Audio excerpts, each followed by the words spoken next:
Good morning. May gagawin na naman tayo. Itong TCL 50 yung issue nito. Ano pala siya dati, na-repair ko na siya dati. Yung naging issue niya is itong supply ng fidgets. Tapos may shorted, may sunog siya dati dito. Ayan, sunog na. So ngayon na naging problema, ganun pa rin ulit. Sunog pa rin siya ulit. So pag nasunog kasi ito, ibig sabihin may shortage sa supply natin sa salamin. So i-check muna natin. Makikita natin kung saan na naman ang nag-shorted. So dito muna tayo sa ano niya, sa nasunog dati ito. Yan. Sa nasunog kasi yan, hindi na ako mapagdikitan dyan dahil nasunog na siya. So check natin yung supply ng mga katabi niya.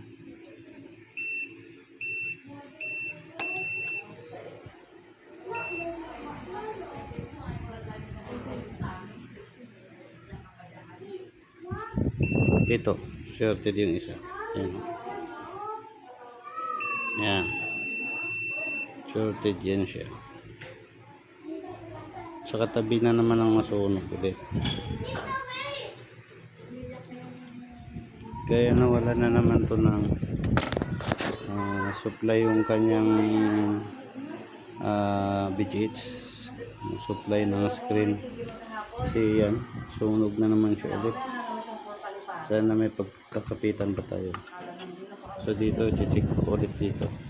Check ko muna dito ulit sa side nito.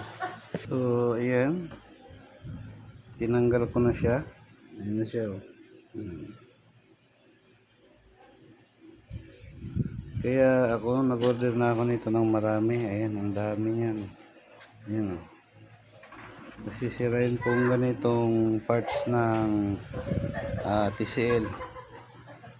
Yung kanyang supply na 30 volts. So papalitan ko muna to, saka titesting natin. So napalitan ko na yung hindi niya is yung transistor. So titesting na lang natin.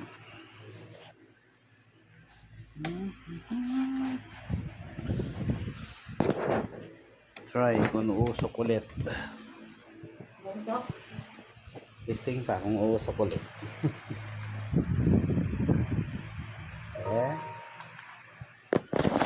Kung umaamoy ka pa rin,